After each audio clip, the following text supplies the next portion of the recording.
Hey guys, welcome back to my YouTube channel. आज मैं आप लोगों के सामने एक्सप्लेन करने वाली हूँ मूवी मर्दानी 3। विदाउट वेस्टिंग टाइम चलिए मूवी का एक्सप्लेनेशन स्टार्ट करते हैं। दोस्तों, यह मूवी रिसेंटली रिलीज हुई है और इसकी कहानी जो है वो दिल को झकझोर देने वाली है। साथ ही यह मूवी सच्ची घटना पर आधारित है। कहानी की शुरुआत होती है बुलंदशहर से, जहाँ पर हम देखते हैं कि झिमली अपने साथ वाली लड़की रूहानी को ढूंढ रही होती है। दोनों यहाँ पर लुका छिपी खेल रहे थे और तभी झिमली ने एक आवाज़ सुनी कि रूहानी को ज़बरदस्ती गाड़ी में बैठा कर ले जाने लगे हैं। झिमली तुरंत एक पेड़ पर चढ़कर उस गाड़ी के शीशे पर पत्थर मार देती है और यहाँ से सीन शिफ्ट होता है पश्चिम बंगाल में, जहाँ पर हम देखते हैं कि कुछ माफिया के लोग कुछ लड़कियों को पकड़कर बॉर्डर पार करने की बात कर रहे होते हैं, लेकिन उन्हें नहीं पता है कि उन लड़कियों के बीच छुपी हुई है एसएसपी शिवानी रॉय और उन्हीं झाड़ियों के बीच शिवानी की टीम भी छुपी हुई होती है। जैसे ही वो आदमी शिवानी के पास जाता है, वह उस आदमी पर हमला करती है और शिवानी की एक आवाज़ पर उसकी टीम भी वहां पर आ जाती है। उन आदमियों को गिरफ्तार करके उन सभी लड़कियों को रिहा कर लिया जाता है और वहां से शिवानी जब अपने ऑफिस जाती है तब उसे उसके सीनियर अपने पास बुलाते हैं। वह उसे बुलंदशहर में रूहानी के बारे में बताते हैं। 2 लड़कियों को अगवा कर लिया गया है, उनमें से एक रूहानी है। उसके पिता बड़े बिजनेसमैन हैं और वह चाहते हैं कि इस केस को तुम हैंडल करो। इसके लिए तुम्हें बुलंदशहर जाना होगा और इसलिए शिवानी वहां पर पहुंच जाती है। वो वहां पर हर एक चीज़ ये देखती है जहां से वो उन दोनों लड़कियों को उठाया गया था। वो एक एक मोमेंट को देखकर सब कुछ समझ जाती है कि यहाँ पर क्या हुआ है। वहाँ पर शीशे के टूटने के टुकड़े भी पड़े हुए थे। इसका मतलब साफ था कि झिमली रूहानी को बचाना चाहती थी और उन आदमियों की नज़र पर जब झिमली पर गई तो उन्होंने उसे भी उठा लिया। सारा पैटर्न जानने के बाद यह बात तो साफ हो चुकी थी कि उन लोगों ने लड़कियों को अगवा पैसे के लिए तो बिल्कुल नहीं किया, नहीं तो अब तक किडनैपर्स का कॉल आ जाना चाहिए था। जहां रूहानी बड़े बिजनेसमैन की बेटी है तो वहीं पर झिमली एक नौकर की बेटी है। शिवानी ने रूहानी के पेरेंट्स से कहा कि हमें कुछ ऐसा करना होगा कि किडनैपर्स को कॉल हमें खुद ब खुद आ जाए, हमें उन्हें पैसों की लालच देनी होगी। रूहानी के पेरेंट्स अपनी बेटी के लिए कितना भी पैसा देने के लिए तैयार थे और इसलिए शिवानी एक वीडियो जारी करती है कि झिमली और रूहानी नाम की 2 लड़कियां गायब है। उन्हें जो भी वापस करके लाएगा उसे 1 करोड़ का इनाम दिया जाएगा। यह न्यूज़ किडनैपर्स देख लेते हैं। अब उन किडनैपर्स ने झिमली और रूहानी को 10 लाख में अगवा किया था और 2 करोड़ सुनने के बाद उनके मन में लालच आ जाता है, लेकिन अब उनके मन में यह भी डर है कि यह उन लड़कियों को उस आदमी से कैसे छुड़वाए। उन्होंने अम्मा को भेज दिया था। अम्मा से पंगा लेना अब हमारे लिए खतरे से खाली नहीं है। वो फिर भी रिस्क लेकर वहाँ पर पहुँचता है और वहीं अम्मा के आदमी झिमली और रूहानी को एक टेस्ट करते हैं जिसमें रूहानी पॉजिटिव थी। मतलब अम्मा ने जो लड़की चाही थी वो रूहानी से कम उम्र की चाहिए थी, इसलिए अब रूहानी उनके कोई काम की नहीं थी। तभी वो किडनैपर्स वहाँ पर आ जाता है। वो रूहानी को वहाँ से छुड़ा कर ले जाता है, लेकिन झिमली को अम्मा के आदमी नहीं जाने देते हैं। यहाँ शिवानी के साथ रूहानी के पेरेंट्स भी उस कॉल का वेट कर रहे होते हैं। तभी किडनैपर्स का कॉल आता है। शिवानी ने रूहानी के पिता को पहले ही समझा दिया था कि पहले हमें यह यकीन करना है कि दोनों लड़कियां जिंदा है या नहीं, इसलिए वह कहे कि मुझे अपनी बेटी से बात करनी है। वो जहाँ से कॉल कर रहे थे वह एक लैंडलाइन नंबर था और उनकी लोकेशन दिल्ली बता रही थी। फिर रूहानी के पिता रूहानी से बात करते हैं। इसके बाद शिवानी भी प्लान बनाती है कि जब वो किडनैपर्स रूहानी को लेकर पैसे लेने आएंगे तब हम उन्हें पकड़ लेंगे। सब लोग किडनैपर से बताए हुए पते पर पहुंच जाते हैं। रूहानी के पिता आगे आगे चल रहे थे, पीछे से शिवानी अपनी टीम के साथ किडनैपर्स के पीछे चल रही थी। वीडियो कॉल पर रूहानी को दिखाते हैं किडनैपर्स, इस प्लेटफॉर्म पर हम लोग खड़े हुए हैं, आप बैग उस चेयर पर रख दे। शिवानी अपनी टीम से कहा कि जल्दी उस जगह पर पहुंचो, लेकिन किडनैपर्स ने बहुत बड़ा खेल खेला। वो पैसों से भरा बैग लेकर भाग गए और रूहानी की वीडियो कॉल अभी भी चल रही थी, लेकिन उस जगह पर कोई भी नहीं था क्योंकि वो वीडियो पहले ही दूसरी फ़ोन से बना ली गई थी और रूहानी के पिता को बेवकूफ़ बनाया जा रहा था। दरअसल वो रूहानी को लेकर यहाँ आए ही नहीं थे, उन्होंने उसे अपने अड्डे पर रखा हुआ था। वहाँ जब वो किडनैपर्स बैग लेकर भाग रहे थे तो शिवानी के साथ फातिमा नाम की कांस्टेबल भी उन्हें देख लेती है। वो उन्हें रोकने की कोशिश भी करती है, लेकिन वो उसे जख्मी करके वहाँ से भाग जाते हैं। लेकिन उनमें से एक किडनैपर को शिवानी पकड़ लेती है और मारपीट करके उस आदमी से पूछताछ करती लगती है। तब वह आदमी अम्मा के बारे में बताता है, वह किस तरह लड़कियों को पकड़कर अम्मा के पास भेजते थे। पहले तो उन्हें एक लड़की पे 10 लाख मिलता था, लेकिन इस बार अम्मा ने पूरे 10 लाख दिए, वह भी एक लड़की के लिए। और करोड़ों के लालच में उन्होंने अम्मा के पास से रूहानी को फिर से छुड़ाया। लेकिन यह सब प्लान मेरे बॉस का था, जो जुए की बहुत बड़ी लत लगी हुई है उन्हें, और वह सारे पैसे जुए में ही उड़ाता है। फिर शिवानी सारी जुओं के अड्डे पर जाती है, उन्हें बताती है कि यह सीरियल नंबर वाली नोट यदि आपके यहाँ आए तो मुझे तुरंत इन्फॉर्म कर दें।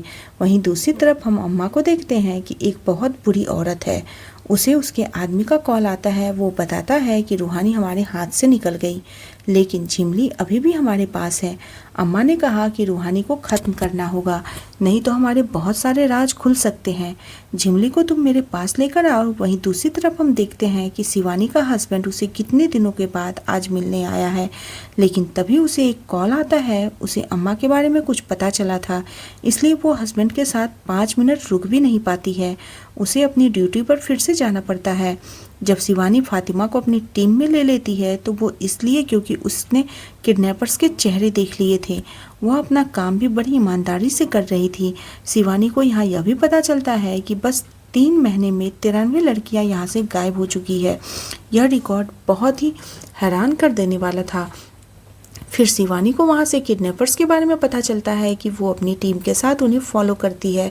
उन्हें लग रहा था कि उन लोगों ने रूहानी को यहाँ पर छुपाया होगा, लेकिन यहाँ पर तो किसी को मारने के लिए ये लोग आए थे। उस आदमी का नाम रामानुज था। इससे पहले कि वह किडनैपर्स रामानुज को कोई नुकसान पहुंचाते, शिवानी की टीम उन दोनों आदमियों को ख़त्म कर देती है।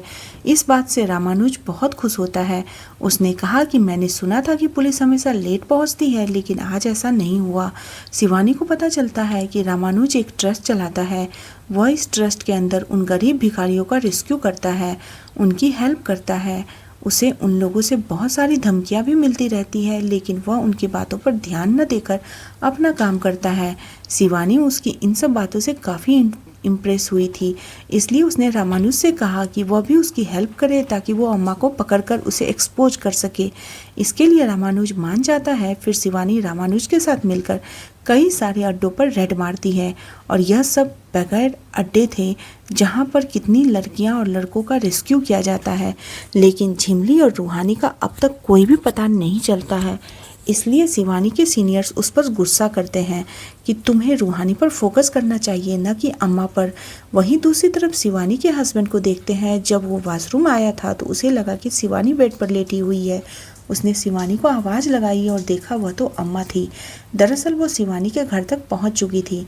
उसे पता चल चुका था कि शिवानी उसे ढूंढ रही है, इसलिए वह खुद ही उसके घर पहुंच गई थी। फिर हम देखते हैं कि कुछ देर के बाद शिवानी अपने घर पहुंचती है। उसे एक कॉल आती है कि एक औरत तुम्हारे घर का पता पूछ रही थी। शिवानी ने देखा तो अम्मा सच में उसके घर के अंदर थी। अमन ने शिवानी को बताया कि जब मैं बहुत छोटी थी तो कुछ लोग मुझे उठाकर ले गए थे। तब मैंने यह सोच लिया था कि मेरी किस्मत बदलने वाली है।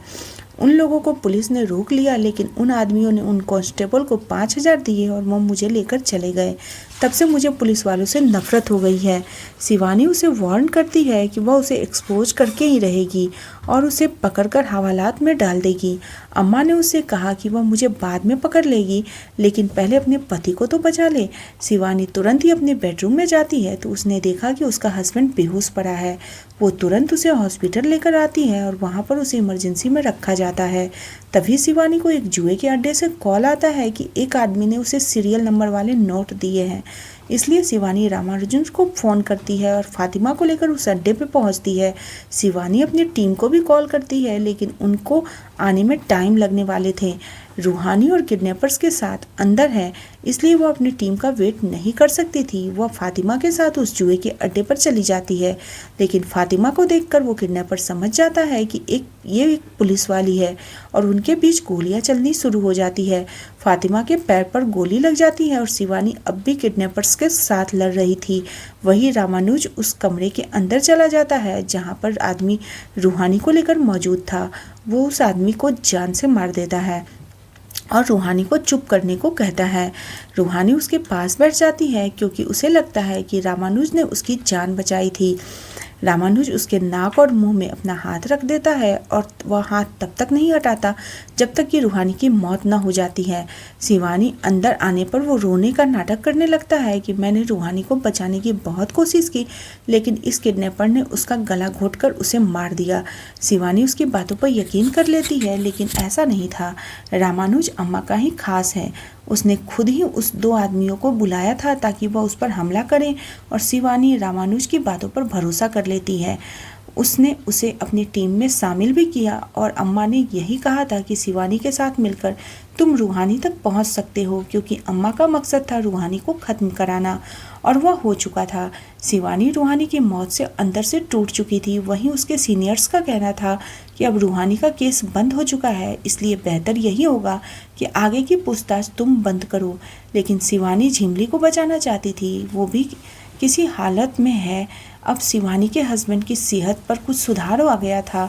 वहीं उसे एक हॉस्पिटल से कॉल आता है कि एक लड़की अम्मा के चुंगल से यहाँ पर भागकर आई है, लेकिन डॉक्टर बताते हैं कि लड़की को सर्वाइकल कैंसर है, लेकिन इतनी कम एज में यह कैंसर नहीं हो सकता है। इसलिए यह बात हैरान कर देने वाली थी कि लड़कियों के साथ ऐसा क्या किया जाता है। वहाँ वही डॉक्टर ने उसे बताया कि इस लड़की के साथ कोई गलत काम भी नहीं हुआ है, लेकिन पता नहीं यह लास्ट स्टेज वाला कैंसर इसे कैसे हो गया। शिवानी उस लड़की से बात करती है। उस लड़की ने बताया कि हमारी 3 लड़कियों का टेस्ट किया गया था, हम तीनों पॉजिटिव आए थे। उन्होंने कहा कि हम उनके काम के नहीं हैं, इसलिए हमें ख़त्म करने का ऑर्डर दिया गया था। हम उस वक्त बेहोशी के हालत में थे, लेकिन मैं बेहोश नहीं हुई थी, इसलिए मैं वहाँ से भाग गई। मेरे सामने उन 2 लड़कियों को एक शमशान घाट के अंदर जलाया गया। शिवानी को यह सुनकर बहुत बुरा लगा। उसे उस लड़की की पेंटिंग्स काफ़ी इंटरेस्टिंग लगती है, इसलिए वो उसकी ड्राइंग बुक को अपने साथ ले जाती है। वो रास्ते में जाते हुए सारी ड्राइंग्स को चेक करती है। उनमें से एक ड्राइंग्स बड़ी अजीब थी। वो एक लोगो था जिससे शिवानी ने कहीं पर देखा था। दरअसल यह लोगो रामानुज के ट्रस्ट पर लगा हुआ था, और इसका मतलब था कि वह लड़की इसी ट्रस्ट में रखी गई थी। वो यहीं से भागी थी। इसी के बाद वो रामानुजन के बारे में सारी जानकारी इकट्ठी करने लग जाती है। उसे पता चलता है कि उसका इस दुनिया में कोई भी नहीं है, लेकिन एक आदमी था जिसे रामानुज बहुत मानता है, और वह आदमी रामानुज के बारे में सब कुछ बता देता है कि जब उसे भीख मांगने के लिए अम्मा के पास लाया गया तो उसके तेवर ही अलग थे। उसका हाथ भी काट दिया गया था, लेकिन उसने कहा कि मैं भीख नहीं मांगूंगा। अगले दिन उसने 7,000 कमा कर दिखाए, और वह भी बिना भीख मांगे। तो अम्मा भी हैरान थी। उसने बताया कि मैंने चोरी की, डाके डाले, लेकिन भीख नहीं मांगी। अम्मा उसकी इस बातों से काफ़ी इम्प्रेस हो गई थी। उसने कहा कि तुम क्या करना चाहते हो? रामानुज ने बताया, मैं स्कूल जाना चाहता हूँ और बहुत पैसे कमाना चाहता हूँ। इसलिए अम्मा उसे स्कूल भेजने लगी, और तब से अम्मा और रामानुज का बॉन्ड माँ और बेटे जैसा बन गया। अब शिवानी रामानुज के साथ ही असलम को जेल भेज देती है, और फिर शिवानी रामानुज को कॉल करती है, हमें अम्मा के अड्डे पर रेड डालनी है, इसलिए वो उसके साथ चले। रामानुज इसके लिए हाँ कर देता है, लेकिन वह तुरंत ही अपने घर से निकलता है, वो भी अम्मा के पास जाने के लिए। शिवानी को पता था कि रामानुज ऐसा ही करेगा। वो अपनी टीम के साथ रामानुज का पीछा करने लग जाती है, और वह सीधा अम्मा के अड्डे पर पहुंच जाती है। वो उन दोनों को बहुत मारती पीटती है, लेकिन ना ही अम्मा ने अपना मुंह खोला है और ना ही रामानुज ने। वो उन दोनों को लेकर थाने में आती है। असलम अम्मा और रामानुज को देखकर बहुत ज़्यादा घबराया हुआ था। फिर शिवानी रामानुज के पास उससे पूछताछ करने के लिए जाती है, लेकिन तभी पीछे से असलम अपने आप को ख़त्म कर लेता है। असलम ही था जो मेन विटनेस था। वो अम्मा और रामानुज को एक्सपोज कर सकता था। लॉकअप में किसी की मौत हो गई, इस वजह से शिवानी के सीनियर उसे डांटते हैं। साथ ही रामानुज का बहुत नाम है, इसलिए शिवानी को उससे माफ़ी मांगने को कहते हैं, क्योंकि उसके खिलाफ कोई सबूत नहीं था। और अब रामानुज को जाने दिया जाता है। शिवानी ने अपने सीनियर्स की बात नहीं मानी थी, इसलिए उसे कुछ टाइम के लिए सस्पेंड कर दिया जाता है। फिर हमें पता चलता है कि दरअसल कांस्टेबल फातिमा भी रामानुज से मिली हुई है, इसलिए ही असलम को ख़त्म कर दिया था ताकि रामानुज रिहा हो सके। रामानुज उसे पैसे दिए ताकि वो अम्मा को वहाँ से भगा सके और यही हुआ। रामानुज, अम्मा और फातिमा श्रीलंका चले जाते हैं। शिवानी सस्पेंड होने के बावजूद भी वो अपने दोस्तों के साथ एक प्लान बनाती है और उसकी टीम भी वहाँ साथ देने के लिए तैयार थी। रामानुज ने एक लैब खोला है जहाँ वो सर्वाइकल कैंसर का वैक्सीन बना रहा है। दरअसल वो लड़कियों को अंदर जानबूझकर वो वायरस डालता है जो भी वो इंजेक्शन के थ्रू, यदि वह कैंसर जिन लड़कियों को हो जाता था उनका टेस्ट पॉजिटिव आता था और वो उन लड़कियों को मरवा देता था। जिस भी लड़की को ये कैंसर हो जाता है और हमने उन्हें रिहा कर दिया तो लोग सवाल करेंगे कि इतनी छोटी लड़की को कैंसर कैसे हुआ, इसलिए उनका मरना ज़रूरी है। इस तरह से हमने देखा कि झिमली का टेस्ट नेगेटिव आया था। इसका मतलब था कि उसे उस वायरस से लड़ने की उसमें क्षमता थी जो कि उसे वैक्सीन बनाने का काम आएगा, इसलिए झिमली उनके लिए ज़्यादा इम्पोर्टेंट थी। वहीं शिवानी भी अपनी टीम के साथ श्रीलंका पहुंच गई थी। साथ ही साथ रूहानी के पापा भी उसके साथ थे। वो इसलिए क्योंकि उन्हें रियलाइज हो गया था कि वह सिर्फ अपनी बेटी के बारे में सोच रहे थे, जबकि झिमली भी उसकी बेटी के साथ ही गायब हुई थी। उन्होंने उसके बारे में एक बार भी नहीं सोचा था। रूहानी तो नहीं रही, लेकिन वह चाहते थे कि झिमली अपने माता पिता के पास पहुंचे। फिर हम देखते हैं कि फातिमा और अम्मा गाड़ी से कहीं पर जा रहे थे, तभी शिवानी की टीम उन पर हमला करती है। फिर हमें पता चलता है कि फातिमा शिवानी से मिली हुई है। शिवानी ने ही फातिमा से कहा था कि वह रामानुज से झूठ कहे कि उसने असलम को ख़त्म किया है, लेकिन ऐसा नहीं था। असलम ने खुद को अपने आप को ख़त्म किया था। शिवानी के कहने पर ही फातिमा रामानुज के साथ श्रीलंका आई ताकि उनके सारे राज, सारे अड्डे जान सके। अब अम्मा को गिरफ्तार कर लिया जाता है। शिवानी रामानुज के पास पहुंचती है और उससे कहती है यदि तुम्हें अम्मा चाहिए तो सारी लड़कियों को रिहा करना होगा। इसके लिए रामानुज मान जाता है। उन्हें बताया जाता है कि इस टाइम वो लड़कियों को लेकर आएगा। शिवानी जब अपनी टीम के साथ पहुंचती है तो अम्मा ने उसके उस एक आदमी को पकड़ लिया था। उस आदमी को बचाने के लिए शिवानी अम्मा को जान से मार देती है, लेकिन अब रामानुज को यह बात पता चली कि अम्मा को मार दिया गया है तो वो लड़कियों को वापस नहीं करेगा। इसलिए वो अपनी टीम से कहती है कि अम्मा को इस तरह से मेकअप किया करे कि वो लगे कि वो सो रही है, और फिर रामानुज ट्रक में लड़कियों को लेकर आता है। यह रामानुज को फातिमा की सच्चाई भी पता चल चुकी थी। रामानुज ने कहा कि मुझे सबसे पहले अम्मा से मिलना है। फिर शिवानी अम्मा को व्हीलचेयर में बैठाकर रामानुज के आदमियों की तरफ भेजती है। वहीं पीछे से सारी लड़कियों को निकाल लिया गया था। व्हीलचेयर में बम लगा हुआ था। जैसे ही वह व्हीलचेयर रामानुज के आदमियों के पास पहुंचती है, उसके सारे आदमी खत्म हो जाते हैं। बम ब्लास्ट कर जाता है और सभी लड़कियों को इंडिया भेज दिया जाता है। साथ ही साथ रामानुज को भी लाया जाता है और उसकी बॉडी को वही वायरस डाला जाता है, जिससे वो बुरी तरीके से बीमार पड़ जाता है और बस मरने का इंतजार करता है। वही झिमली वापस अपने माता पिता के पास पहुंच चुकी थी और शिवानी के सीनियर्स उससे माफ़ी मांगते हैं और उसकी जॉब उसे वापस मिल जाती है। शिवानी ने उनसे कहा कि मैं ऐसे प्रेशर में कभी काम नहीं करूँगी, मुझे अपनी स्पेशल टीम चाहिए, और उसके सीनियर्स उसके लिए मान जाते हैं। इसी के साथ यह कहानी यहीं पर ख़त्म हो जाती है। इस मूवी को देखकर आपको पता चल ही गया होगा कि हमारे देश में कितनी हैवानियत है। कुछ लोग कमेंट बॉक्स में कमेंट करते हैं कि हमारे धर्म ऐसा नहीं है, हमारा धर्म वैसा नहीं है। क्या आप भी इस धर्म से तौलेंगे इसे? हैवानों का कोई धर्म नहीं होता, वह तो सिर्फ हैवान होते हैं। तो यह थी हमारी आज की कहानी।